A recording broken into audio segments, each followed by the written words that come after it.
The man who walked out of the grave. Let me ask you something. When you bury someone, when you stand there in freezing rain watching a heavy mahogany casket disappear beneath 6 feet of thick Ohio clay, you expect them to stay there, right? That's the unspoken agreement we make with death. On the 14th of November, 2005, David Miller died. It wasn't mysterious. A blown tire, black ice. A Ford Taurus wrapped around a concrete overpass pillar at 70 miles per hour. The impact was catastrophic. According to the county medical examiner, the blunt force trauma was so severe that he strongly recommended a closed casket funeral. David's wife, Sarah, agreed. She buried him. She mourned him. And eventually, life moved on. But 18 years later, on a humid Tuesday night in August of 2023, a man walked into a 24-hour diner just outside Columbus, Ohio. He sat alone in a cracked vinyl booth, ordered a slice of cherry pie, and when the waitress brought the check, he handed her a faded Discover credit card covered in deep scratches. The card had expired in 2006. The name printed on it was David Miller. Which brings us to Sarah. To understand how horrifying this moment truly was, you need to understand who Sarah had become over those 18 years. She was 46 now, an ER triage nurse living quietly in the Dublin suburbs. Sarah dealt in facts. She understood death in clinical terms: lividity, rigor mortis, cardiac arrest, oxygen deprivation. She had spent years rebuilding herself after losing David, slowly transitioning from grieving widow into someone whose Sundays revolved around grocery shopping, laundry detergent coupons, and expensive French roast coffee. She finally had stability, a routine, and honestly, that's exactly what made the disruption feel so violent. It started with a phone call at 8:15 p.m. Caller ID, Columbus Police Department. When Sarah answered, Detective Mark Evans spoke in a tired voice, roughened by too much bad coffee and not enough sleep. Mrs. Miller. I know this is going to sound strange, he began carefully, but we have a man down here claiming to be your husband. At first, Sarah assumed it was identity fraud. It happens more often than people realize. Scammers steal information from obituaries all the time. Social security numbers, old credit accounts, insurance claims. It's ugly, cruel, but explainable. So Sarah grabbed her keys and drove 12 miles to the precinct, fully prepared to identify some con artist and press charges. The station smelled like floor disinfectant and stale sweat. Detective Evans led her through a narrow cinder block hallway toward an observation room. Look, he's obviously disturbed, Evans muttered apologetically. No ID, just the old credit card. We only need you to confirm you've never seen him before so we can process him. Sarah nodded. Then she stepped up to the two-way mirror. She expected a drifter. Instead, she saw David. Older, thinner, exhausted, but unmistakably him. The same jawline. The same thinning brown hair streaked with gray. And above his left eyebrow sat a faint crescent-shaped scar from a bicycle accident he'd had at 12 years old. He even wore the same brand of flannel shirts David had obsessively collected for years. But resemblance alone wasn't enough. Human beings are wired to recognize familiar patterns even when they aren't real. Then the man lifted his hand, and Sarah stopped breathing. He tapped his fingers against the metal interrogation table. Tap, tap, slide. Tap, tap, slide. It was oddly specific. David used to do that exact motion whenever he struggled to remember song lyrics while driving. Not similar. Exact. A piece of unconscious muscle memory burned into another human body. Sarah staggered backward. Her stomach dropped cold, because at that moment, it no longer felt like coincidence. Through the speaker system, the man slowly lifted his head toward the mirror, and then he spoke. Sarah? His voice sounded dry and weak. Sarah, it's so cold. A pause. Why did you leave me in the box? Sarah didn't scream. Her knees simply gave out beneath her. If you've ever experienced catastrophic shock, you know the brain doesn't process it immediately. It shuts things down, protects itself. Detective Evans caught her before she hit the floor. The next 48 hours became procedural chaos. The police didn't believe in ghosts, they believed in fraud. So they fingerprinted him, ran everything through AFIS, the automated fingerprint identification system, When the results came back, Evans personally called Sarah into his office. He looked pale, sleep-deprived. He slid a biometric report across the desk. 10-point fingerprint match, DNA consistency, dental alignment. Legally and biologically, the man in custody was David Miller. And honestly, this is where the human mind desperately searches for something logical to hold on to. The authorities eventually gave Sarah one. A psychiatrist named Dr. Eris Thorne proposed a theory called dissociative fugue. According to the official explanation, the body recovered from the 2005 crash had been badly burned and misidentified through flawed dental records. David himself had supposedly survived the collision but suffered catastrophic brain trauma, wandering away in a dissociative state and living transiently for nearly 2 decades before suddenly recovering fragments of his memory. As for the phrase, "the box," Dr. Thorne smiled sympathetically. "Trauma speaks in metaphor," he explained. He probably spent years sleeping in storage containers or shelters. His brain converted those memories into symbolic language. It sounded tragic, but rational, and Sarah desperately needed rational. So she brought him home. For the first few days, things remained quiet. David barely spoke. He spent hours sitting near the living room window, staring blankly into suburban streets while wrapped in one of his old flannel blankets. But the cracks in the explanation began appearing almost immediately. His skin was always freezing cold. Not cool, cold. Like touching refrigerated meat. And sometimes Sarah noticed something else: he barely breathed. Minutes would pass without any movement in his chest before a sudden, violent gasp interrupted the silence. Then came Tuesday night, the night everything collapsed. Sarah was washing dishes, while David sat motionless at the kitchen island, staring into a mug of untouched coffee. Then suddenly, he whispered, "I still have it." Sarah turned off the faucet. "Have what?" David slowly traced the rim of the mug with one finger. The letter. He never looked up. "The blue envelope you slipped into my jacket pocket before they closed the lid." The sponge fell from Sarah's hand into the sink. Nobody knew about that envelope. Nobody.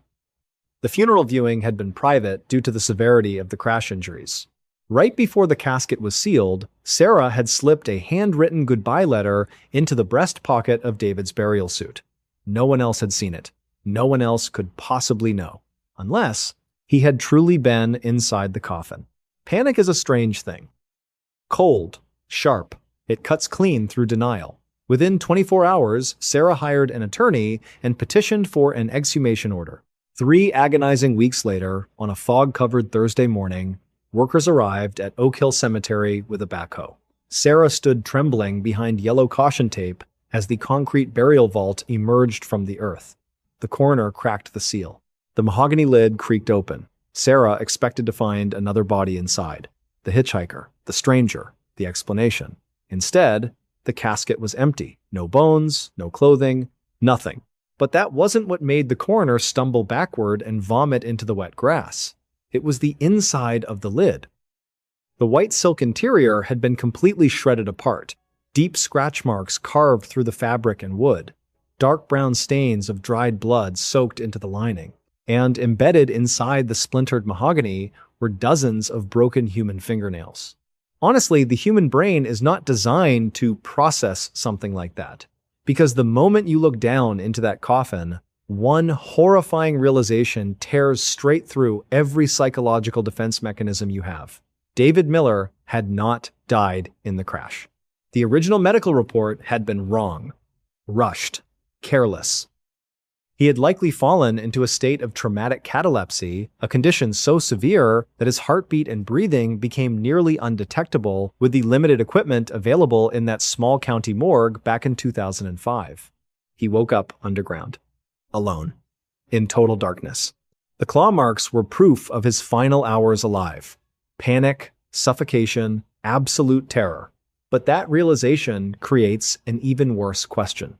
If David suffocated to death inside that coffin 18 years ago, then who or what was sitting in Sarah's house? The coroner shakily swept his flashlight across the empty interior of the casket. And that's when he noticed the roots. Massive, pale roots from a nearby oak tree had broken through cracks in the burial vault over the years, invading the coffin itself. Wrapped around those roots was something else, a thick network of pale fungal fibers, mycelium. At first, it looked like mold, but forensic botanists later identified it as something extraordinarily rare, a deep soil parasitic fungus with a horrifying biological trait. It absorbed and replicated organic material at the cellular level.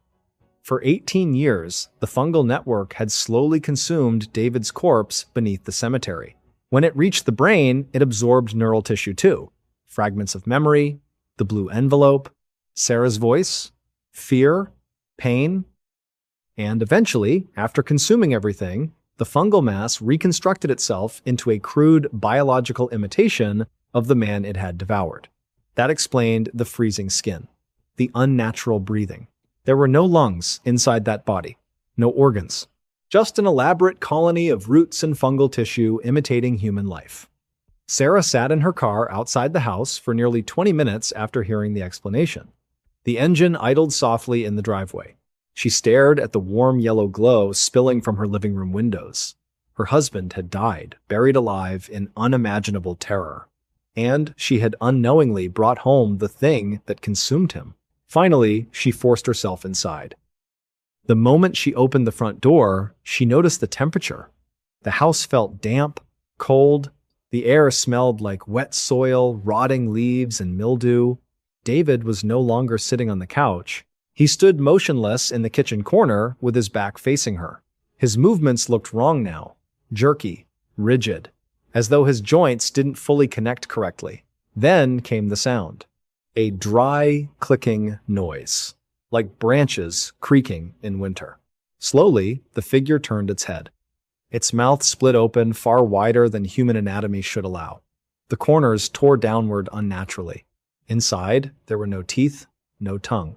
Only darkness, filled with writhing pale fibers. A cloud of fine white spores drifted from its throat as it struggled to speak in David's voice. Sarah.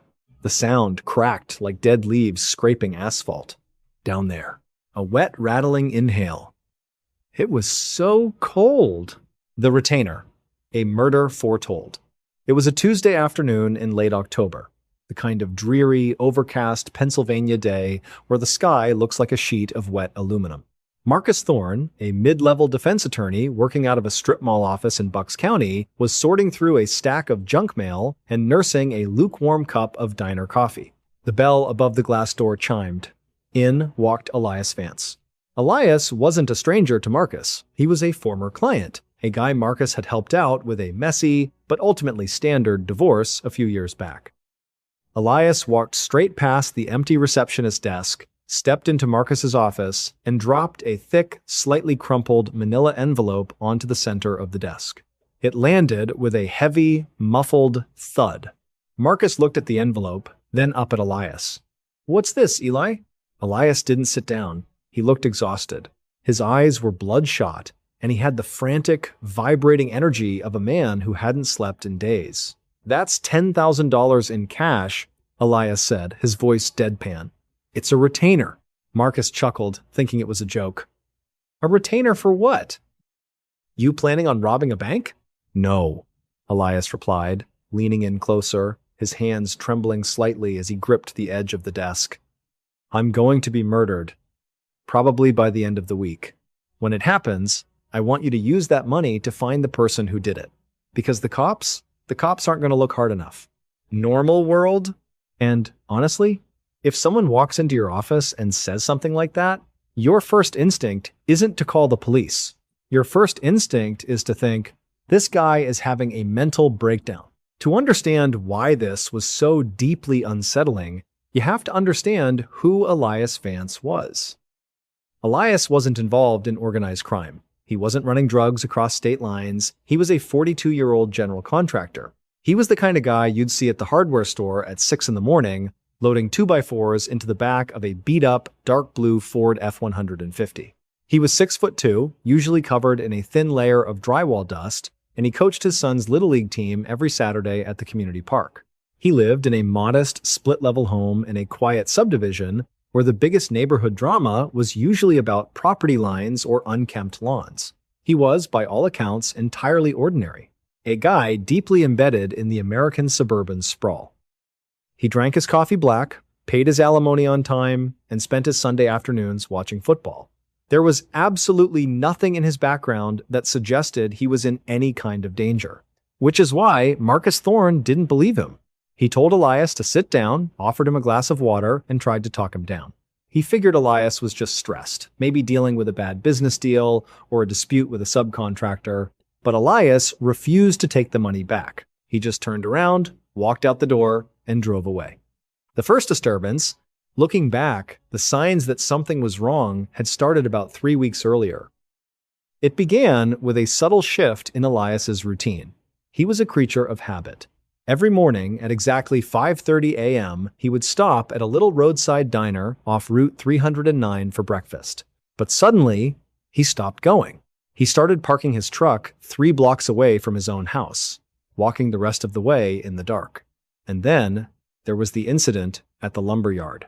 Elias's foreman, a guy named Dave, later told investigators about a strange morning in early October. Elias had walked out to his truck to grab a tape measure. Dave heard Elias shout a sharp, guttural sound of genuine panic. When Dave ran over, Elias was just staring at the hood of his truck.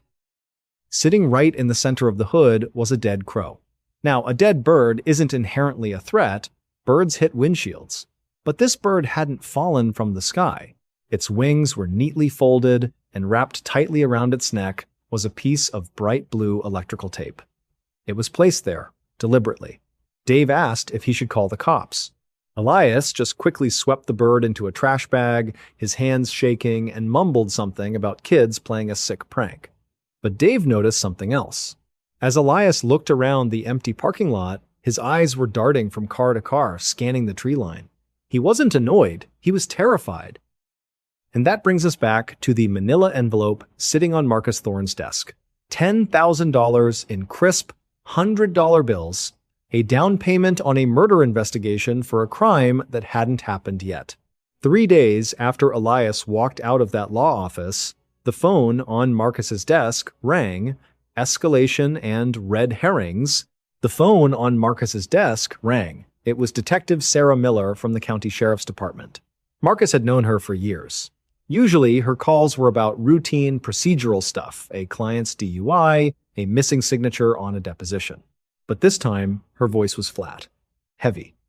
"Marcus," she said, pausing to let out a breath that crackled over the receiver. Elias Vance is dead. Marcus just sat there. The hum of the fluorescent lights in his office suddenly felt deafening. He looked down at his bottom desk drawer, where $10,000 in crisp $100 bills was still sitting in a plain manila envelope. Elias had been found in his own garage that morning. The scene was a haunting portrait of suburban normalcy, interrupted by sudden violence. A half-empty mug of Folgers coffee sat on his workbench, completely cold. A stack of junk mail, grocery store flyers, a past-due water bill was scattered across the concrete floor, and honestly, that was the detail that stuck with Marcus the most, the junk mail. You don't check your mailbox if you know you're about to die. Marcus immediately drove to the precinct. He walked into Miller's office, placed the manila envelope on her desk, and told her everything about Elias's visit 3 days prior. The detective stared at the stacks of cash, the color draining from her face. At that point, the investigation kicked into high gear. And the more the police looked into Elias's final weeks, the more a disturbing picture began to form. Elias hadn't just changed his parking habits. He had been quietly unraveling. Credit card records showed that 2 weeks before his death, he had purchased 3 heavy-duty deadbolts, a set of blackout curtains, and a high-end digital voice recorder. Neighbors reported seeing him standing in his front yard at 2 a.m., just staring down the street into the dark, motionless. But the police are pragmatic. They look for the simplest explanation first. And within 48 hours, Detective Miller thought she had found it. The false explanation. Her prime suspect was a guy named Greg Jensen. Greg was an independent roofer, a rough-around-the-edges guy who had worked as a subcontractor for Elias. 3 weeks ago, right around the time Elias started acting paranoid, Elias had fired Greg over a botched job. Greg had a temper, a rap sheet with a couple of assault charges, and a known drinking problem. But here is where the pieces seem to perfectly click together. Greg drove a dark blue Ford F-150. A neighbor's Ring camera had captured a dark blue truck idling at the end of Elias's cul-de-sac 2 nights before the murder. And the dead crow at the lumberyard? The one wrapped in blue electrical tape? When police searched Greg's work van, they found 6 rolls of that exact same brand of bright blue tape. It made sense. It made perfect, tragic sense. A pissed-off blue-collar contractor, a few beers too many, a bruised ego, and a confrontation in a garage that went horribly wrong. The local news stations picked it up immediately. The narrative was clean. A workplace dispute turned fatal. Greg was brought in for questioning. He screamed, he swore, he kicked a chair across the interrogation room, but the police were confident they had their man. The collapse of truth. But Marcus Thorne couldn't let it go. He sat in his office late on a Tuesday night, nursing a lukewarm coffee, staring at a photocopy of the police file. Something was gnawing at him. A fundamental flaw in the logic. If Greg Jensen, a loud, angry roofer, was harassing Elias, why would Elias give his Times corporate lawyer times $10,000 to solve his murder? If a guy like Greg is threatening you, you buy a shotgun. You call the cops. You don't pre-fund a homicide investigation. Elias was terrified, yes, but he wasn't acting like a man afraid of a barroom brawler. He was acting like a man who knew he was being hunted by a ghost. And then, the truth of the police's neat little narrative completely shattered. First, Greg Jensen's alibi checked out, solidly. On the night Elias died, Greg was sitting in a drunk tank 40 miles away in the next county over. He had been picked up for a bar fight at 9 p.m. and wasn't released until the next morning. There was zero physical way he could have been in Elias's garage. But the real turning point, the moment the floor completely fell out from under the investigation, came when the coroner's full autopsy report landed on Detective Miller's desk. Elias hadn't been beaten to death in a scuffle. When the EMTs first arrived, they assumed Elias had suffered a massive heart attack and hit his head on the table saw on the way down. But the medical examiner found something the paramedics missed.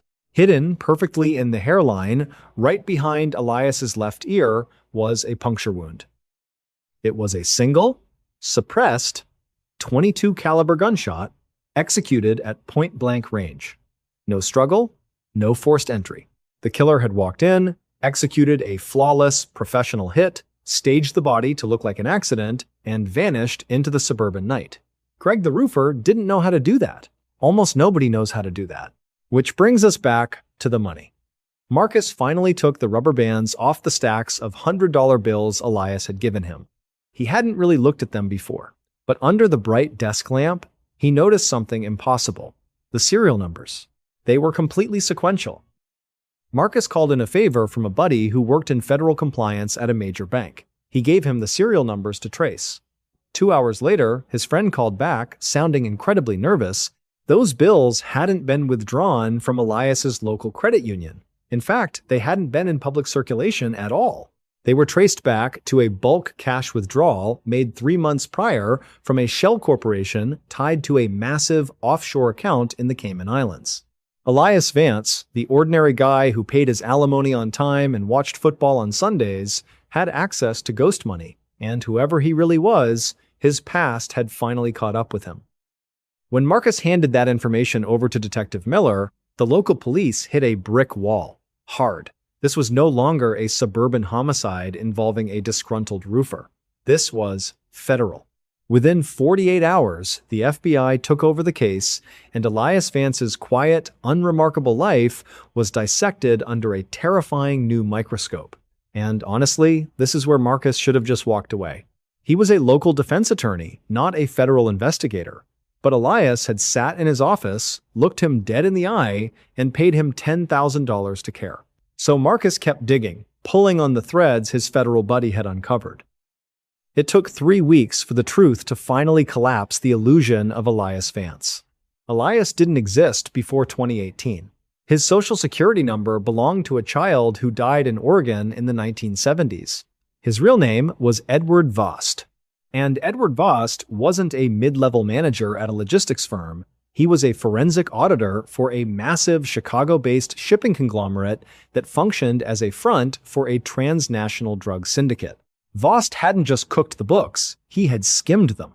Over 5 years, he had meticulously siphoned off nearly $4 million, burying it in a labyrinth of offshore accounts. Then, he ghosted. He bought a new identity, moved to a quiet cul-de-sac in Ohio, bought a table saw, and tried to become a nobody. But you can't steal $4 million from an organization like that and just disappear into the American suburbs. They will find you. Which brings us to the reconstruction. Knowing what we know now, let's look at that Tuesday night again. It's 10:15 p.m. Elias is in his garage. The air is cold, maybe 45 degrees, smelling of fresh sawdust and motor oil.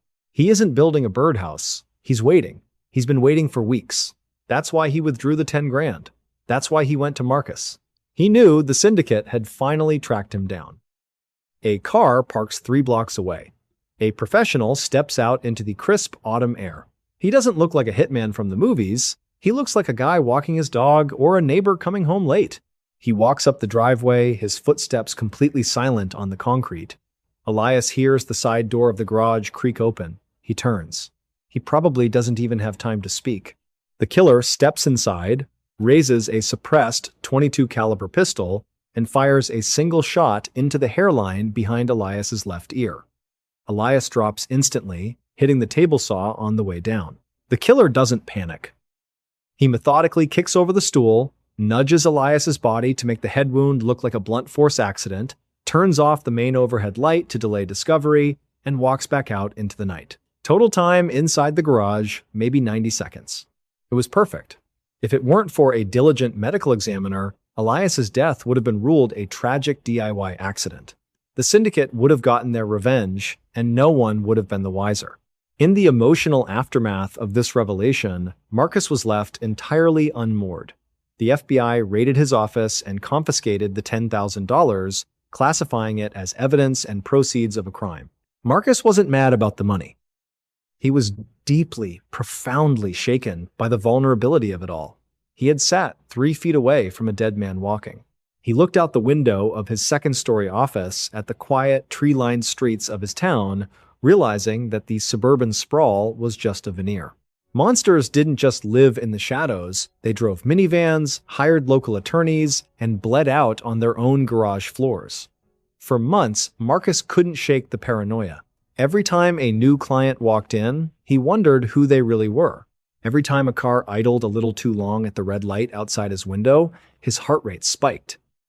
But the final aftershock, the detail that still keeps Marcus awake at 3 a.m., didn't come until 6 months later.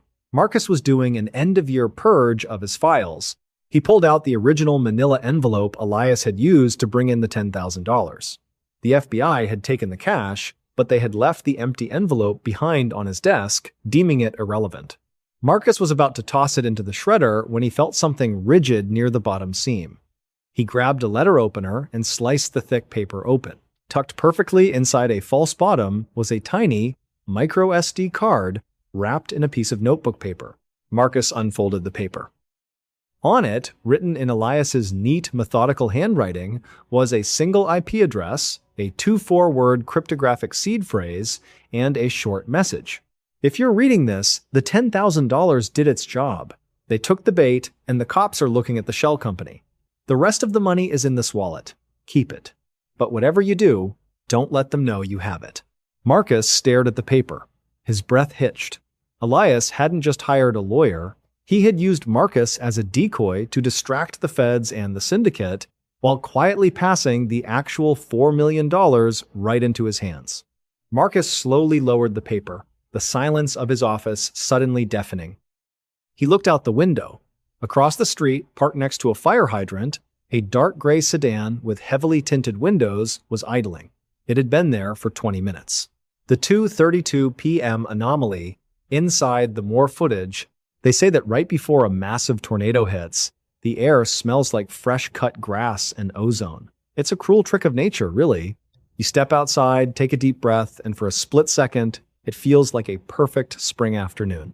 And, honestly, That's what makes the footage we're about to discuss so deeply disturbing. Most disaster videos on the internet are chaotic right from the start. Shaky hands, screaming, blurry pixels. But the video recovered from a shattered smartphone in the debris field of a suburban neighborhood just outside of Oklahoma City starts completely differently. It starts with a sigh. It starts with a guy named David, holding a cup of lukewarm drip coffee, standing on his wooden front porch, just watching. You can hear the exact moment his curiosity turns into absolute paralyzing dread. Let's rewind a bit. It's a Tuesday afternoon. 1:45 p.m. If you've never lived in the American Midwest, specifically Tornado Alley, there's something you need to understand about the culture here. Severe weather warnings are basically background noise. When the local sirens go off on a Tuesday, half the town assumes it's just the weekly test. The other half grabs a lawn chair and heads out to the driveway to watch the show. David was part of the latter group. He was 34, an insurance adjuster, ironically enough. He lived in a typical single-story ranch house at the end of a cul-de-sac, the kind of neighborhood where the biggest daily drama is someone leaving their trash cans out a day too long. The weather that morning was heavy. The temperature had spiked to 88 degrees by noon, and the humidity was sitting at a suffocating 75%. The air felt thick, like a wet wool blanket pressing against your skin. At 2:10 p.m., the local news meteorologist interrupted the daytime programming. He was pointing at a radar map smeared with angry reds and purples, tracking a supercell moving northeast at about 45 miles per hour. But David wasn't watching the news. He was sorting through a stack of junk mail on his kitchen island, half listening to a podcast, trying to decide what to make for dinner. It was just another Tuesday. At exactly 2:32 p.m., the atmosphere shifted. It wasn't a sudden explosion of wind. It was actually the opposite. The wind, which had been blowing a steady, warm breeze all morning, just stopped. Completely. The oak tree in David's front yard, usually rustling, went dead still. Even the neighborhood birds stopped chirping. Which brings us to the video. David hits record. In the first few seconds of the footage, you can see his front lawn. You can hear him narrating, his voice light, almost amused. "Looks like it's going to get nasty," he says to the camera, probably intending to post it online later. But then he pans the camera up. The sky isn't dark gray. It's a sickly, bruised shade of green, like the color of an old copper coin left out in the rain. And then there's the sound. It doesn't sound like wind. It's a low-frequency hum vibrating at the very edge of human hearing. In the video, you can actually see the surface of David's coffee rippling inside his mug. David chuckles nervously on the tape. Hear that? Sounds like a freight train on the interstate. But there was no interstate within 10 miles of David's house. He didn't know it yet, but he wasn't looking at a normal storm. He was looking at a mile-wide wedge tornado wrapped entirely in rain, rendering it nearly invisible as it chewed through the earth just 3 miles away. And it was heading straight for his front porch. The video continues, the timestamp in the corner reading 2:34 p.m. David is still standing on his porch. You can hear the crunch of a stray piece of junk mail under his shoe as he shifts his weight. The camera shakes slightly, not from his hands, but from the acoustic vibration in the air. The low-frequency hum is louder now, vibrating in the chest cavity of anyone watching with good headphones. "Man, it's getting chilly," David mutters behind the lens. He wasn't exaggerating. The temperature had plummeted nearly 20 degrees in less than 5 minutes. The heavy, suffocating humidity was being violently sucked up into the atmosphere, replaced by a cold, sharp downdraft. The classic calm before the storm was beginning to fracture. Stray dry leaves start spinning in tiny, isolated dust devils on his concrete driveway. At 2:35 p.m., the sky unloads. But it isn't rain, it's hail. It starts small, like dropped marbles pinging against the hood of his Ford F-150. Then, within seconds, it escalates to the size of golf balls. They shatter against the asphalt, throwing up chips of white ice.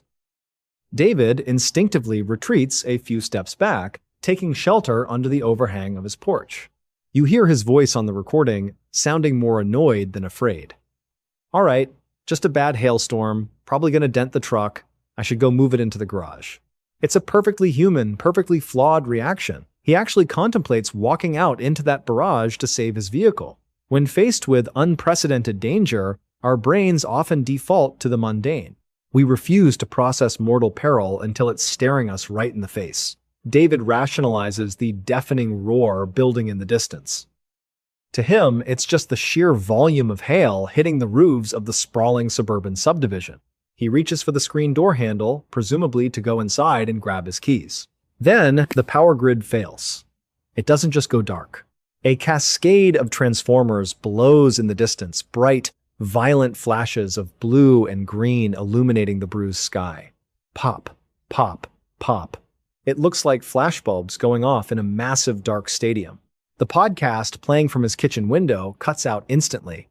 And honestly, this is the moment the footage goes from an interesting weather clip to something profoundly terrifying. At 2:36 p.m., the county tornado sirens finally kick on, but they don't sound right. The mechanical wail is warped and distorted, Doppler shifted by the sheer force of the atmospheric pressure pushing the sound waves back and forth. David stops. He doesn't go inside for his keys. He pans the camera back out toward the street. The hail abruptly stops. The wind dies down again. It's just gray. A massive, impenetrable wall of dark gray fog sitting at the end of his cul-de-sac, maybe 400 yards away, obscuring the houses at the end of the block. David whispers into the microphone, "Look at that rain shaft. That is crazy." It made sense at the time. It looked exactly like a heavy curtain of summer rain, but rain doesn't move sideways. Rain doesn't tear mature oak trees out of the soil by their roots. Suddenly, a sharp, painful crack is caught on the audio. It's the sound of David's ears popping. The barometric pressure was plummeting so violently that it mimicked the sensation of an airplane in a steep, unpressurized dive. The rain shaft at the end of the block suddenly shifts. The gray mass swirls, revealing its true texture as a massive chunk of a neighbor's roof framing spins out of the fog and violently impales itself into a street lamp just 50 feet from David's driveway. The truth collapses on him all at once. It wasn't a squall line. The wall of gray was the tornado. The entire horizon was the funnel, and he was standing directly in its path. At exactly 2:37 p.m., the illusion completely shatters. The video jerks violently. David finally screams. It isn't a cinematic, dramatic yell. It is a guttural, breathless gasp of pure primal panic. He turns and bolts for the front door, but in his frantic scramble, the phone slips from his hand. The camera tumbles, capturing a dizzying blur of the porch railing, the darkening sky, and finally settling face up on the wooden planks of the deck. We lose the visual of the tornado. But the audio keeps recording. And honestly, listening to the next 45 seconds is far more harrowing than watching any Storm Chasers video. People always say a tornado sounds like a freight train, but that comparison falls short. A train has a mechanical rhythm. This sound is a chaotic, deafening roar of absolute violence. It sounds like a massive waterfall of grinding metal, shattering glass, and splintering wood. Through the phone's microphone, you can hear the exact moment the atmospheric pressure drops so low that the front windows of David's house simply explode outward. You hear the structural groans of a 2-story suburban home, 2x4s and drywall being ripped from its concrete foundation. The microphone peaks and distorts, overwhelmed by the 170-mile-per-hour winds tearing the roof off just 20 feet above the device.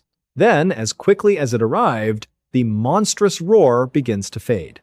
By 2:40 p.m., the violent tearing stops. It's replaced by a sudden, terrifying stillness.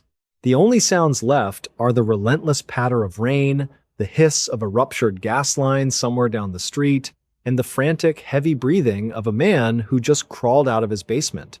A pair of dust-covered, bloody sneakers steps into the frame. David reaches down and picks up the phone. The lens is cracked. The image is hazy, coated in a thick layer of pulverized drywall and insulation. But as David lifts the camera, we see the aftermath. There is no cul-de-sac, there are no mature oak trees, the sprawling suburban subdivision is just gone, replaced by a flat, unrecognizable wasteland of debris stretching out for over a mile. David doesn't offer any profound narration. He just pans the camera slowly, hyperventilating, repeating the same three words over and over. Oh my God. Oh my God. It's a deeply uncomfortable moment to witness. You are watching a man's entire reality reset in real time. The psychological toll is palpable. Just 3 minutes ago, his biggest concern was whether his Honda Civic was going to get a few dents from the hail. He had almost walked out into the yard to move it. The fragility of that moment, the realization of how close he came to casually stepping into his own death, hangs heavy in the dusty air. Which brings us to the final, most chilling piece of this entire story. Days later, when meteorologists from the National Weather Service reviewed David's footage to help categorize the EF4 damage path, they slowed the video down. They looked closely at that initial shot the moment David stood on his porch, pointing his camera at what he thought was a heavy rain shaft at the end of the block. When you enhance the contrast on that gray, swirling fog, you don't see rain. You see houses.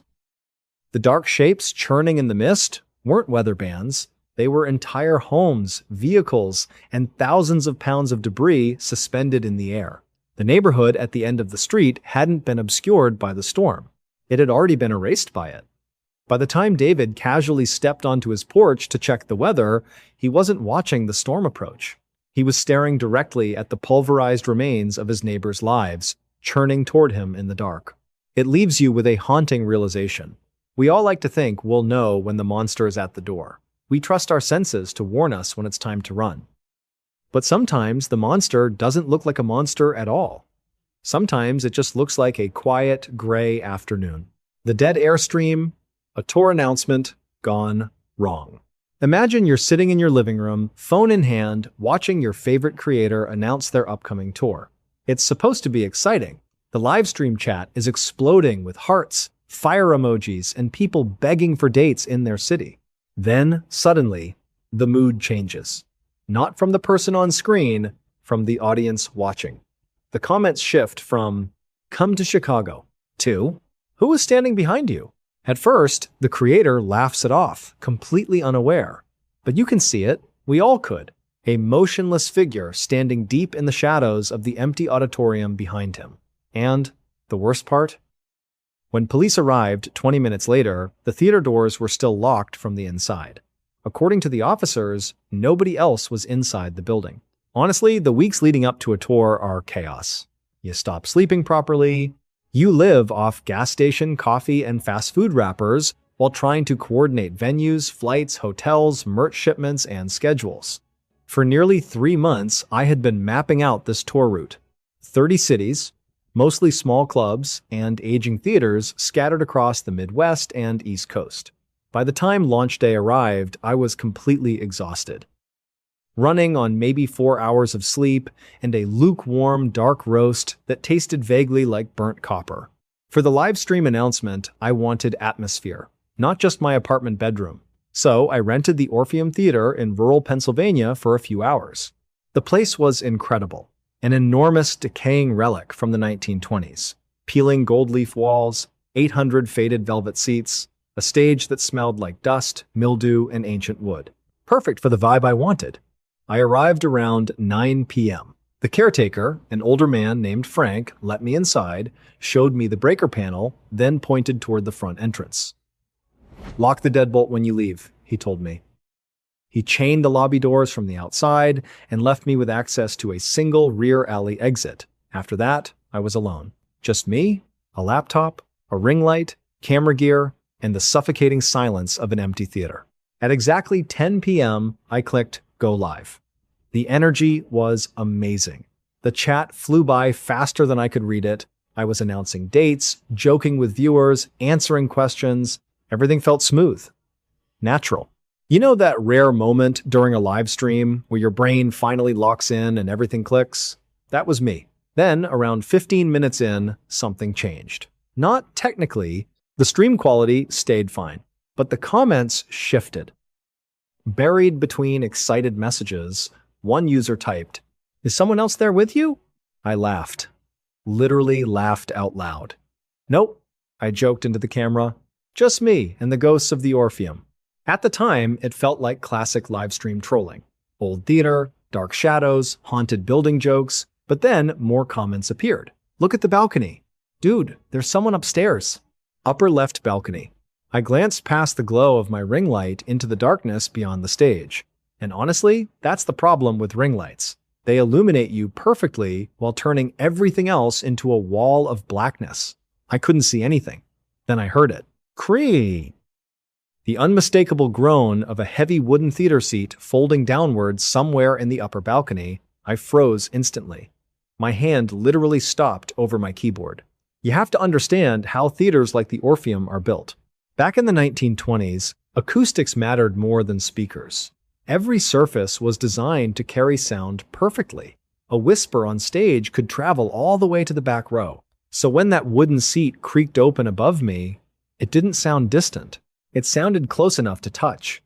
The chat completely exploded. Bro run. There's someone up there. Dude, turn around. I tried to laugh it off. I forced this shaky, nervous chuckle and looked straight into the camera. All right, very funny guys. Nice attempt at freaking me out. And honestly, my brain desperately searched for a rational explanation.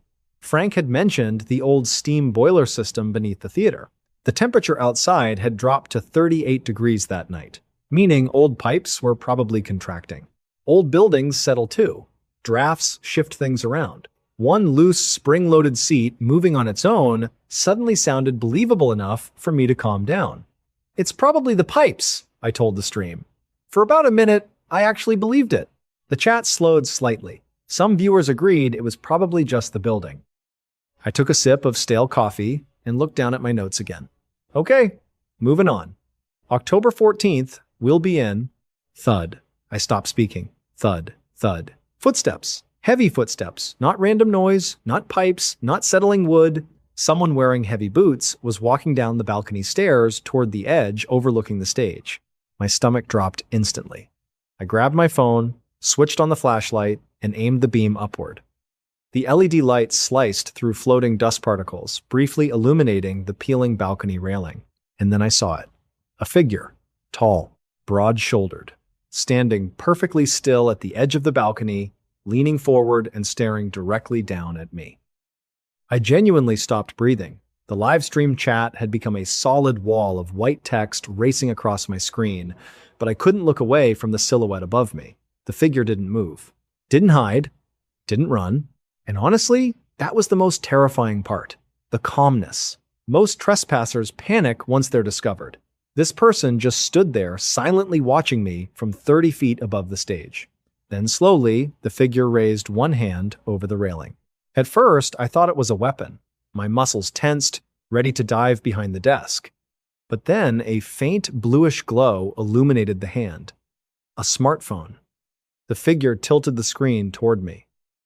Even from that distance, I recognized what I was seeing. My live stream. He was standing there watching me broadcast in real time, muted. Then, he flicked his wrist. Something small fluttered downward from the balcony, a white object drifting slowly through the darkness before landing softly on the stage floor near my desk. The figure stepped backward into the shadows, gone instantly. 5 seconds later, clang! A heavy fire exit slammed somewhere above me. That was enough. I didn't investigate. I didn't try being brave. I slammed my laptop shut, grabbed my keys, and ran. I left thousands of dollars of camera gear sitting on that stage. I sprinted through the aisle, shoved open the theater doors, and hit the freezing night air like a wall.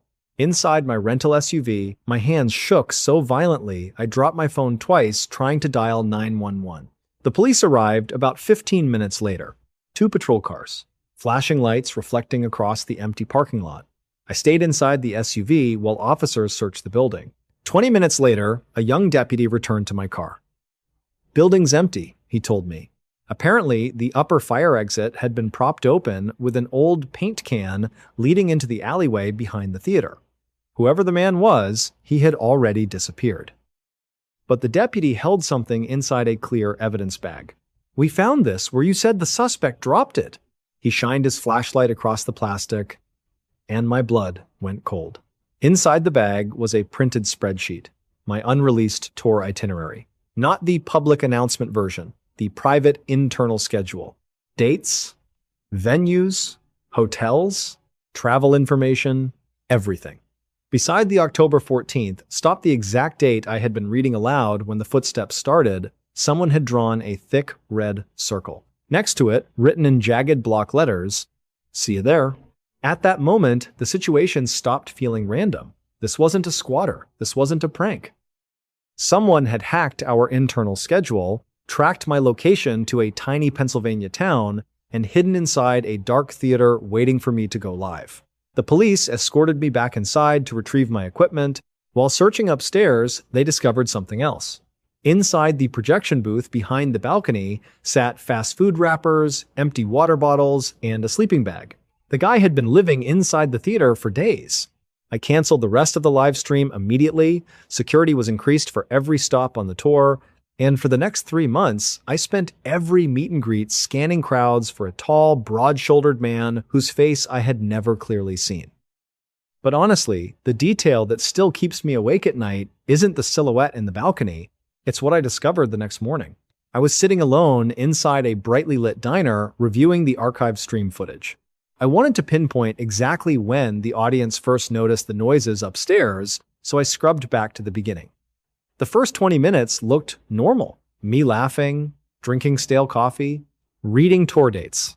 Completely oblivious. Then I paused the video, turned my screen brightness all the way up. The audience had been wrong. They hadn't spotted someone in the balcony first.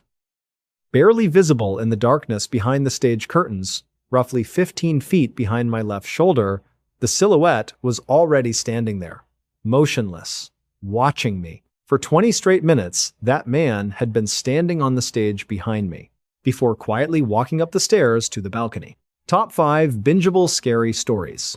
Death Trip Edition. 1. The Hook. You know, there is a reason we love road trips. It is the illusion of freedom.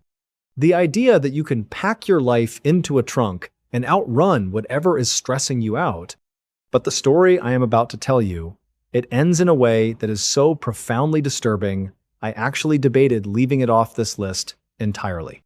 It involves a 500-mile stretch of empty asphalt, a deeply unsettling discovery, and a single, quiet mistake that a perfectly normal couple made without even realizing it, which actually mattered later. Before we get into the passenger seat of this nightmare, please kindly remind the like button that its extended warranty has expired by tossing a cinder block through its windshield. Now, let's get into it. 2. Normal world setup. It was late July, and the heat radiating off Interstate 40 was thick enough to warp the horizon. Mark and Elise Davis, a couple in their late 40s from Ohio, were on day 3 of their cross-country vacation. They had recently purchased a 2014 Ford Explorer, and the trip was supposed to be a slow, boring crawl toward the Grand Canyon. And honestly, for the first 2 days, it was exactly that. Boring.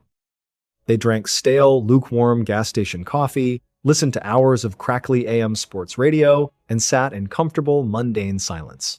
Mark was the kind of guy who kept a meticulous log of their gas mileage on a little yellow notepad. Elise spent most of the drive with her feet on the dashboard, fighting a losing battle against a stiff neck from a cheap travel pillow. There was nothing cinematic about them. They were just normal. Now, at this point in a trip, the highway starts to feel like a living room. You let your guard down. You stop paying attention to the cars around you, assuming everyone else is just another tired traveler trying to get to the next Motel 6. 3. First disturbance. At around 3 p.m., somewhere just past the Arizona border, Elise asked Mark to pull over. She needed to stretch her legs, and the iced tea from 2 hours ago was catching up to her. They pulled into a completely unremarkable rest stop. It wasn't one of those creepy, abandoned horror movie locations. It was just a sun-beaten concrete slab with overflowing trash cans, a humming vending machine, and a couple of sleepy long-haul truckers parked in the back. Mark decided to stretch his legs, doing that casual hands-on-hips walk around the car to check the tires. It is a dad thing. Muscle memory. But as he crouched by the rear passenger tire, something caught his eye. Wedged deep inside the wheel well attached to the metal strut was a heavy, black, reinforced plastic box. It looked like a pelican case, about the size of a thick paperback book held in place by industrial zip ties. At first, Mark did not panic. That is the thing about real life. When we see something bizarre, our brains immediately try to rationalize it. He figured it was some weird aftermarket part left over from the previous owner, or maybe a mechanic's stash box that had somehow gotten kicked up from the road. He dug a multi-tool out of the glove box, sawed through the thick plastic zip ties, and pulled the box free. It was surprisingly heavy. He walked over to Elise, who was returning from the restrooms, wiping her hands on her jeans. "Look what I found stuck under the car," he said, shaking it lightly. There was a dull thud from inside. It was secured shut, with a heavy padlock, and at the time, this didn't seem dangerous. It just felt like a weird puzzle. A mild annoyance on a boring Tuesday afternoon. But as Mark tossed the locked box onto the back seat and pulled out of the rest area, they had no idea they had just stolen something very, very important from someone who had been quietly trailing them for the last 300 miles. For the next 50 miles, the drive was completely ordinary. The AC was struggling against the late afternoon sun, the radio was playing a static-filled country station, and the heavy black box sat harmlessly on the back seat, wedged between a cooler and Elise's duffel bag. But about 20 miles past the rest stop, Mark started checking his rearview mirror a little too often. A vehicle had merged onto the highway behind them. A dull, slate-gray Ford F-150. It had a camper shell over the bed, heavy tinted windows, and a thick layer of dried mud obscuring the front license plate.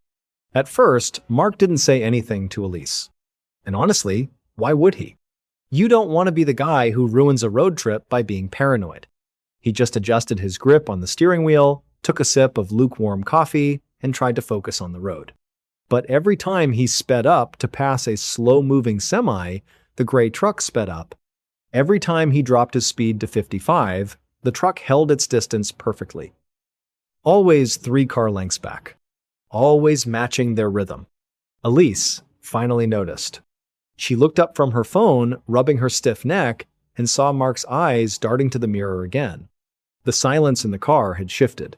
It was no longer the comfortable silence of a long drive. It was tight and anxious. "What is it?" she asked. Mark sighed, leaning back into his seat, projecting a calm he didn't actually feel. He pointed a thumb over his shoulder. "I think we're being followed by a repo guy." Now, at this point, that explanation made a weird kind of sense. Mark had bought their used Subaru from a sketchy, independent buy-here, pay-here dealership outside of Reno a few years back. Those places are notorious for hiding GPS trackers and kill switches in the wheel wells of cars in case the buyer defaults. Mark convinced himself and Elise that the black Pelican case wasn't anything sinister. It was just a heavy-duty tracker. The guy in the gray truck was just an aggressive skip tracer waiting for them to park for the night so he could legally hook the car and tow it back across state lines over some clerical error. It was annoying. It was an invasion of privacy, but it wasn't dangerous. They actually spent the next hour venting about predatory lending and shady car lots. They practically laughed about it, shaking their heads at the absurdity. The false comfort of a logical explanation is a powerful thing. It lets you ignore that primitive lizard part of your brain that is quietly screaming at you to run. But as the sun dipped below the horizon, casting long skeletal shadows across the desert asphalt, the Repo Man theory started to unravel. They needed gas, so Mark pulled into a sprawling, brightly lit Love's Travel stop. It was a massive place, dozens of pumps, humming neon signs, families buying road snacks. Safety in numbers. Mark parked at pump 7, unbuckling his seatbelt. He fully intended to get out, walk over to the gray truck, and confront the driver. He was going to show them the digital title on his phone and tell them to back off. But the gray truck didn't pull up to the pumps. It didn't park in a tow-ready position near the building. Instead, it crawled slowly to the furthest, darkest edge of the massive parking lot. The driver killed the headlights and slipped the truck into the deep shadows behind a row of idling, unattended semi-trucks. It just sat there, pointed directly at them. which actually mattered later because it forced Mark to realize something chilling. Real repo guys are loud. They are aggressive. They want the vehicle, and they want to get out. They don't stalk you in the dark. Elise felt a sudden, icy knot form in her stomach. While Mark stood frozen by the open driver's door, staring out into the darkness of the lot, Elise reached into the center console and grabbed Mark's multi-tool. She climbed into the back seat and yanked the heavy black box into her lap. She wasn't waiting for a mechanic or a dealership to explain this anymore. She jammed the thickest blade of the multi-tool between the cheap brass padlock and the reinforced plastic latch. She pried at it frantically, scraping her knuckles, cursing under her breath. With a sharp, violent times crack, the plastic hinge gave way.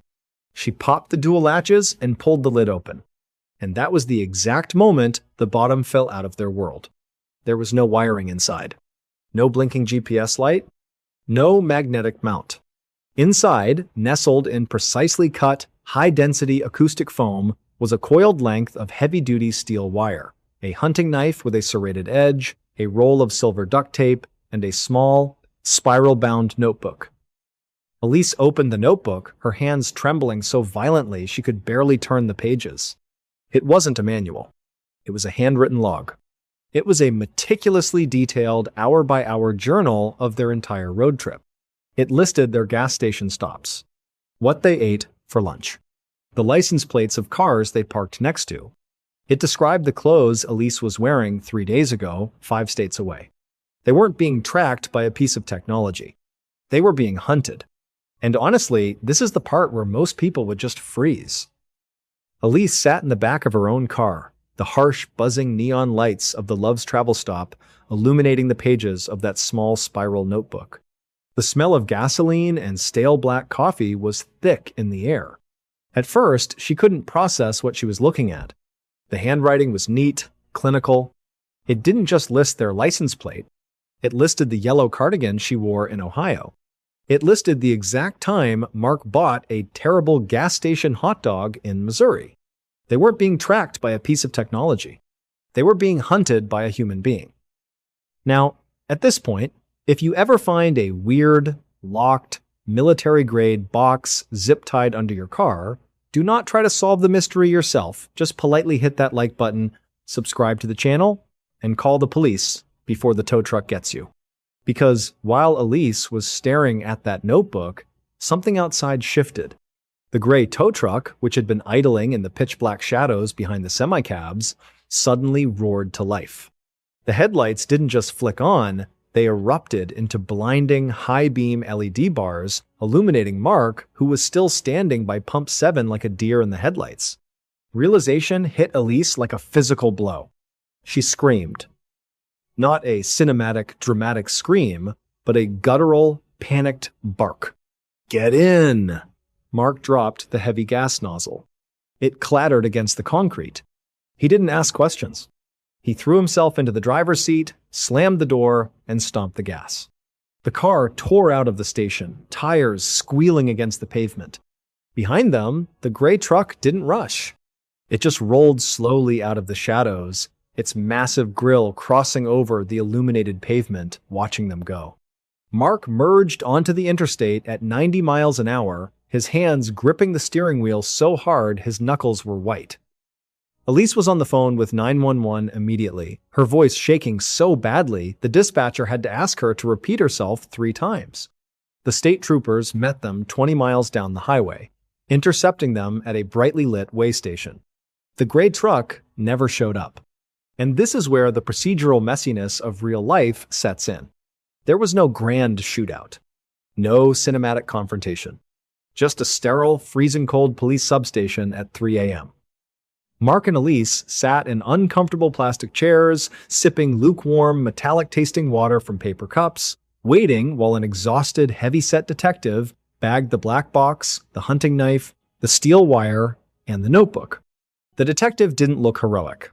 He just looked deeply, profoundly tired. When he finally sat down across from them, he sighed, rubbing the bridge of his nose. He explained that real repo guys don't hide in the dark. But serial predators do.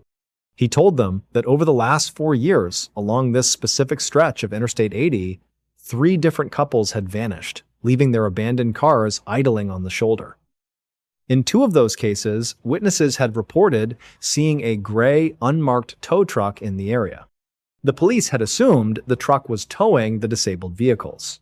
They never considered that the truck was actively hunting them, waiting for a breakdown or causing one. But then, the detective flipped to the very last page of the notebook, the page Elise hadn't had time to read. He slid it across the metal table. The ink was fresh. It was written barely 20 minutes before they arrived at the police station. It read, "Love's Travel Stop. Pump 7. She finally opened the box. The killer didn't just want them to find it. The box was a psychological tool. He had been sitting in the dark, watching her pry it open, waiting for the terror to set in before he made his move. The emotional aftermath of something like that doesn't just fade. It ruins you. Mark and Elise didn't finish their road trip. The state police escorted them to a nearby motel, and the next morning they booked a flight home, leaving their car impounded as evidence. The police never found the gray truck. They ran the handwriting, pulled security footage from the gas station, and chased down dozens of dead-end leads. But the truck had no plates, and the driver never stepped out of the cab. For months, Elise couldn't sleep. Every time a large diesel engine rattled past their house, she would freeze, her heart hammering against her ribs. She sold her car. She refused to drive at night. Which actually brings us to the final, horrifying realization of the entire case. About 3 weeks after they got back, Elise was finally unpacking the last of her luggage, a canvas duffel bag that had been locked in the trunk of their car for the entire trip. Deep inside the bag, tucked between 2 folded shirts, she found a photograph. It was a Polaroid. It showed Mark and Elise fast asleep in their hotel bed on night 3 of the trip. Elise suddenly remembered how their hotel door had felt slightly stuck that morning. At the time, this didn't seem strange, just a cheap motel lock. But looking at the photo, her blood ran cold. The tow truck driver hadn't just been following them on the highway, he had a master key. He had been inside their rooms while they slept, standing right over them in the dark. And they never caught him. Blood in the concrete, the hit that wasn't. Cold open hook. It was raining. Not a dramatic thunderstorm, just that miserable, freezing November drizzle that coats everything in a thin layer of ice and makes the streetlights look hazy. The person sitting in the idling lease sedan didn't seem to mind. They had been parked in the shadows of the gravel lot for almost 2 hours, staring at a single lit window in a corrugated steel office building. Around 8:15 p.m., the office light clicked off. A man walked out. You could hear his keys jingling in the quiet night as he pulled his heavy jacket collar up against the wind, head down, making a beeline for his pickup truck. The person in the sedan stepped out. They didn't run. They didn't rush. They walked calmly up behind the man, raised a 9mm pistol, and fired 2 shots directly into the back of his head. The sound was muffled by the rain. The man dropped instantly onto the wet gravel. The shooter stood there for a second, looking down. Then they simply turned, walked back to their car, put it in drive, and rolled away into the dark. And honestly, the whole thing was so clean, so surgical, and so completely devoid of any messy emotion that when detectives finally arrived and taped off the lot, they took one look at the body and immediately came to a very specific conclusion. They thought, this is a professional hit. This is the mafia. But they were wrong. The truth of what happened that night was a lot closer to home, far more amateurish, and incredibly tragic. Normal world setup. To understand how completely the police misread the situation, you have to understand the victim. His name was Arthur Penhaligon, though everybody just called him Artie. Artie didn't run an underground gambling ring. He didn't owe money to the mob. He ran Penhaligon Commercial Paving. He was 56 years old, and his life was, frankly, exhausting. He was the kind of guy who woke up every single morning at 4 a.m. without an alarm clock. His routine was always the same. 2 cups of cheap, stale drip coffee out of a scratch thermos, sitting in the dark kitchen for 20 minutes, just trying to gather the energy to face the day. He was a guy with dirt permanently wedged under his fingernails and a bad lower back. He was married to his high school sweetheart, Brenda, for over 30 years. They lived in a normal, slightly cluttered suburban house with a golden retriever and a stack of junk mail on the kitchen counter that they always meant to sort through but never actually did. Artie wasn't a gangster. He was a small business owner stressed out about rising diesel costs, supply chain delays, and making sure his 12 employees got their paychecks on Friday. He was totally ordinary. And at the time, nobody in his life, not his wife, not his kids, not his friends, thought he was in any kind of danger. Why would they? Life was just life. First disturbance. But looking back, there were signs. Tiny, weird anomalies that didn't make sense until long after the yellow police tape was rolled up. Now, at this point, you have to put yourself in Artie's shoes to understand why he didn't run. It was late October, about 3 weeks before the murder. Artie was working late in the dispatch trailer. It was a Tuesday evening, and the yard was mostly empty. Around 7 p.m., he heard the heavy crunch of tires on the gravel outside. He looked out the frosted, dirty window of his office and saw a dark blue sedan sitting at the very edge of the lot near the chain-link gate. The headlights were off, but the engine was running. He could see the thick white exhaust pluming in the cold air. Artie didn't panic. He actually just sat there in his desk chair, holding a stack of invoices, and watched it. People used his lot to turn around all the time. He watched the car for a minute, maybe a minute and a half. The car just sat there, idling in the dark. Someone inside was watching the trailer. Then, very slowly, it backed out onto the street and drove away. Artie actually mentioned it to his foreman, a guy named Dave, the very next morning. It was just a passing comment over coffee. "Hey, some weirdo was parked out by the gate last night." Dave asked if he got a plate number. Artie said no, which actually mattered later, because that plate could have blown the whole case wide open. But at the time, they both just laughed it off. They figured it was teenagers looking for a place to drink, or a lost delivery driver. You see, when you live a normal life, you don't immediately jump to the conclusion that someone is hunting you. You rationalize it. You downplay it. You just go back to worrying about the concrete pour scheduled for noon. But then, the silent phone calls started at the house. Just dead air when Brenda picked up the receiver. And slowly, a quiet, creeping feeling that something was very wrong began to bleed into Artie's ordinary world. And honestly, you can only ignore those silent phone calls for so long before it starts to wear on you. By early November, the air was getting colder, and that creeping dread was becoming a permanent fixture in Artie's life. He started doing little things, subtle things that showed he was spooked, even if he wouldn't admit it out loud. He'd wait in his truck with the doors locked until his employees showed up in the morning. He started double-checking the deadbolt at home, lingering by the front window, just staring out at the quiet suburban street, listening to the wind rattle the bare oak branches. Brenda noticed, of course. You don't sleep next to someone for 20 years and not feel when their heart is racing. But when she asked him what was wrong, Artie just blamed it on the stress of a new municipal parking garage contract. He downplayed it. It was that imperfect, human denial. He didn't want to scare her. And then came Thursday, November 14th, the day the normal world completely shattered. Artie usually walked through the front door at 6:15 p.m., right when the local news was starting. By 7:30, Brenda was pacing the kitchen. She tried his cell straight to voicemail. She called the office, ringing, dead air. At 8:15 p.m., she called Dave, the foreman. Dave lived about 10 minutes from the yard. He drove over in his sweatpants, annoyed but figuring Artie just fell asleep at his desk or his truck battery died. Dave pulled into the gravel lot.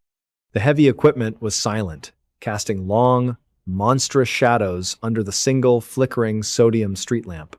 The door to the dispatch trailer was slightly ajar. Dave walked up the wooden steps, pushing the door open, the hinges whining in the cold air. And what he saw in that cramped, fluorescent-lit office is something he would never be able to unsee. Artie was slumped over his metal desk, surrounded by scattered invoices and a massive, dark pool of blood soaking into the cheap carpet. He had been shot twice in the back of the head. It was brutal, efficient, and cold. When the police arrived, they taped off the lot, set up the blinding halogen work lights, and the rumor mill immediately started churning. Now at this point, you have to look at the environment. It's the Northeast. It's the concrete business. It's municipal contracts. The detectives walked into that trailer, saw an unrobbed cash box, untouched expensive equipment, and an execution-style double tap to the back of the head. It looked like a professional hit. A textbook mafia assassination.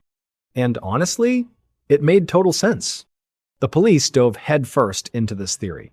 They spent weeks drinking stale coffee in idling unmarked cars outside known mob hangouts. They pulled all of Artie's business records, looking for the smoking gun. Did he owe a loan shark? Was he being extorted by union bosses? They found out Artie had recently underbid a rival concrete company for that big city parking garage project, a company whose owner had known ties to organized crime families in the area. It was the perfect narrative. It gave the chaos a shape, a logical, cinematic reason for existing. The local papers ran with it. The family was horrified, wondering if the man they loved had a secret, dark life. But the truth is, real life is rarely like the movies. And this perfectly logical explanation was about to completely collapse under the weight of sloppy, messy reality. The first crack in the mafia theory came from the financial forensic accountants. They went through every ledger, every W-2, every bank deposit, and found absolutely nothing. Artie was boringly clean. He paid his taxes, he didn't gamble, he had no hidden debts. Then, the physical evidence started contradicting the narrative. The ballistics report finally came back from the state lab.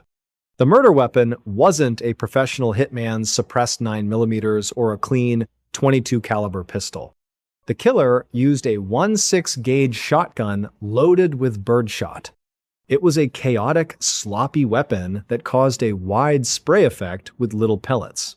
No professional assassin uses birdshot to make a clean hit. It's far too unpredictable. And then there was the footprint. Near the base of the desk, perfectly preserved in a puddle of spilled dried coffee, was a single partial shoe print. The detectives measured it. It was a size 8. Small. Narrow. Far too small to belong to the hulking mob enforcers they had been tailing for 3 weeks. As Detective Miller sat in his cluttered cubicle staring at that photo of the size 8 footprint, the sickening realization washed over him. This wasn't a professional hit ordered by a mafia boss. The whole organized crime angle was a massive, time-wasting red herring. They were looking for a ghost in a tailored suit, but the real killer was someone entirely different. Someone messy. Someone much, much closer to home. And honestly, when you have to pivot a murder investigation from an organized mob hit to someone inside the victim's inner circle, it is an ugly, deeply uncomfortable transition. The detectives didn't want to believe it. It's much easier to blame a faceless syndicate than to look at a grieving family and wonder which one of them pulled the trigger. At first, they quietly worked their way through the outer rings of Artie's life. They spent a week looking into a cousin who had a minor drug charge in the 90s. A dead end. Then they looked at a neighbor who had complained about the noise from Artie's work trucks. Another dead end. The whole time they were stuck on that 1.6 gauge shotgun and that size 8 shoe. Now, at this point, Detective Miller was exhausted. It was a rainy Tuesday afternoon, and he drove out to Artie's house to update the widow, Elaine, on the case. He walked into the kitchen, and the house smelled like pine sol and stale coffee, that distinct, heavy scent of a home where someone has recently died and people are just desperately trying to keep busy. Elaine was sitting at the kitchen island, looking hollowed out, wearing a faded, oversized sweater. Sitting across from her was Artie's two-year-old son, Justin. Justin was a quiet kid, always a little small for his age, struggling to find his footing in the world. He was the one who had initially found the body, the one who had made that hysterical 911 call.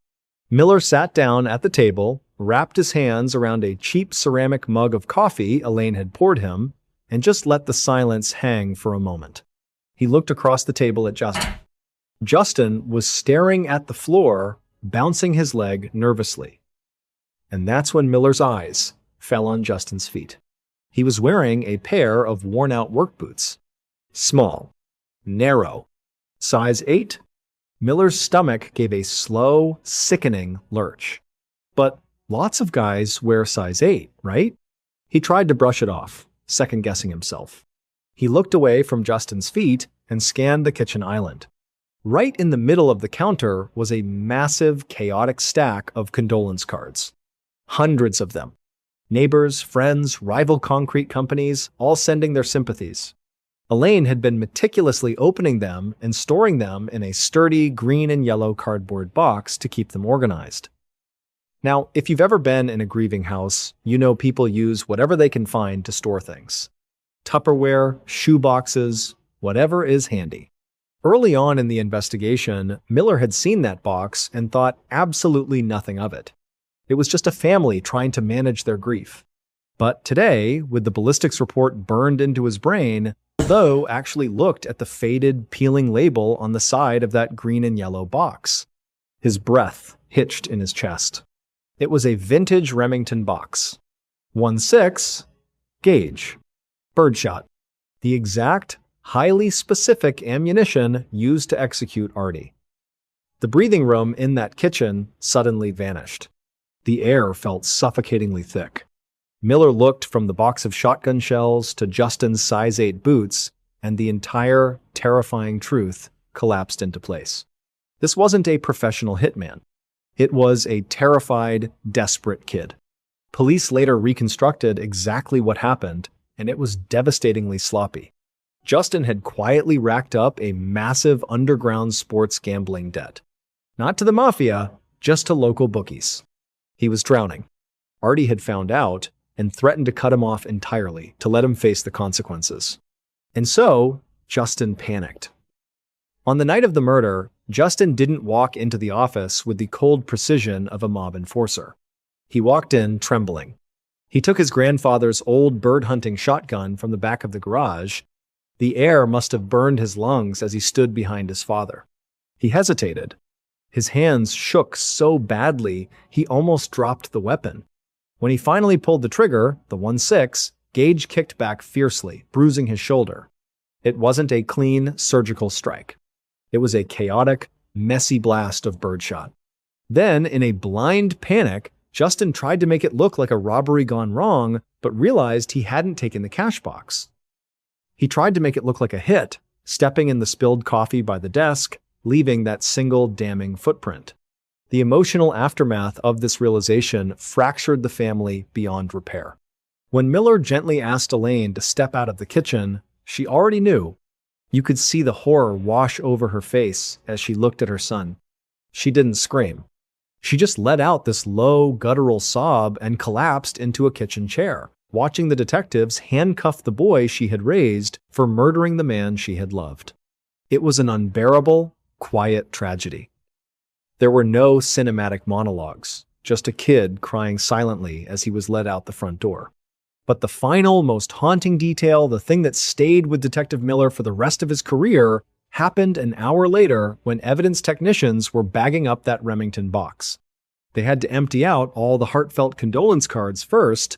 They removed letters from sobbing relatives, notes of sympathy from old friends, prayers for peace. And there, at the very bottom of the box, buried beneath a literal mountain of the town's grief and sympathy, was the original, crumpled paper receipt for the birdshot. Justin hadn't even thrown it away.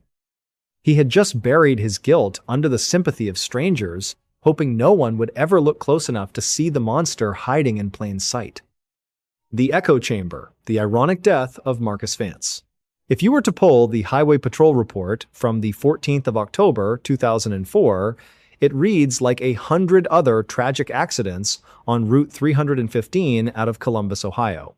A 1,998 Ford Taurus.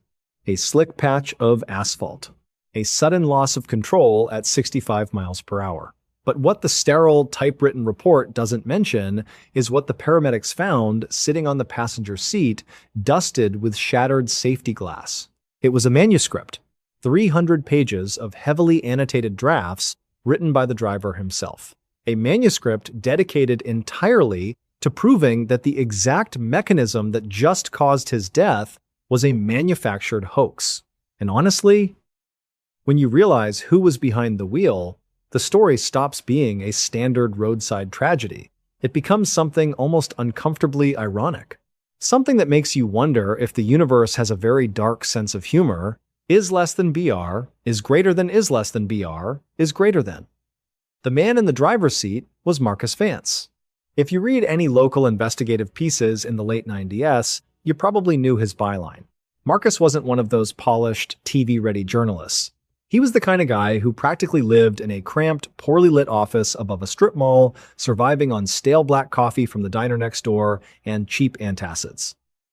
His desk was an archaeological dig of junk mail, half-empty styrofoam cups, and stacks of Freedom of Information Act requests.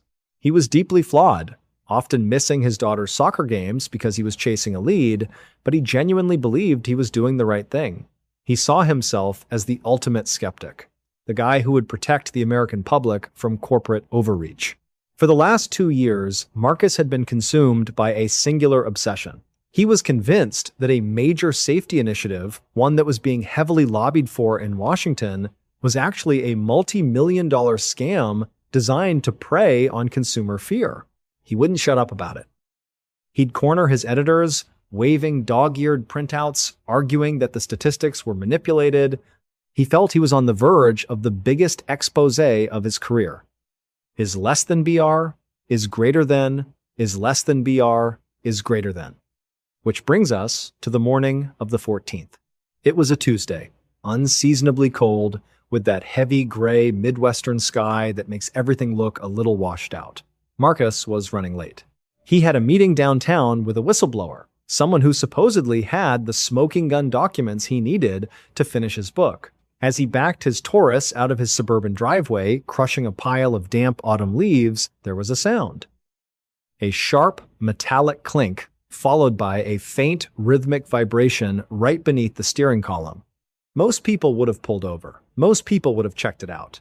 But Marcus had spent the last 24 months convincing himself that the automotive industry was lying about this exact type of mechanical failure. He had internalized his own reporting so deeply that he actually believed the danger was statistically impossible. So he just reached over, turned up the volume on the radio, and merged onto the highway. He didn't know it yet, but that little vibration was the sound of a very real, very fatal reality catching up to him. 10 miles down Interstate 90, that faint, rhythmic vibration had evolved into a dull, persistent shudder. You know that feeling when you're driving at 65 miles per hour and something just feels off in the floorboards? It travels up through your boots, settling right into your teeth. Marcus felt it. He gripped the cold, faux leather steering wheel a little tighter, his knuckles turning white. But he didn't slow down. He was too busy rehearsing his interview questions, muttering them aloud over the sound of the morning radio traffic report. End. Honestly, you can almost understand his mindset. When you spend 2 years of your life staring at corporate memos and convincing yourself that a specific mechanical defect is a complete fabrication, a phantom menace invented by lobbyists to push a multi-million-dollar mandatory, recall you refuse to see the ghost when it's sitting right next to you in the passenger seat. N by 8:22 a.m. The shutter became a hard, aggressive pull to the right. The car was actively fighting him. N. Now, any normal person would have thrown on their hazard lights and pulled over to the shoulder. But Marcus needed a logical, mundane explanation that didn't threaten his entire worldview. He rationalized it. Of course he did. He told himself it was just a bad alignment. He remembered hitting a massive pothole outside the diner a few weeks back, the kind that rattles your teeth and spills your coffee. Or maybe it was a warped brake rotor. Yes, that made perfect sense. It was an old car, with over 120,000 miles on the odometer. Cars get old, parts wear out. It was just a routine maintenance issue, nothing more. He convinced himself he could just muscle it to the downtown exit and drop it off at a mechanic after he got his smoking gun documents. N. It's terrifying how easily we can rationalize our own impending doom just to protect our ego. And the real collapse of his reality happened exactly 3 miles later at the exit 42 off-ramp. It's one of those sweeping downhill cloverleaf curves that forces you to lean heavily into the turn. Marcus eased off the gas, dropping his speed to about 45 miles per hour, and firmly turned the steering wheel to the right. N, but the Taurus didn't turn. N. The heavy, reassuring resistance of the steering column vanished instantly. The wheel just spun in his hands, completely loose, rotating freely like a plastic toy on a playground. There was a sickening snap, the unmistakable sound of the steering linkage completely shearing off from the axle. End quote. In that fraction of a second, the truth shattered his false explanation.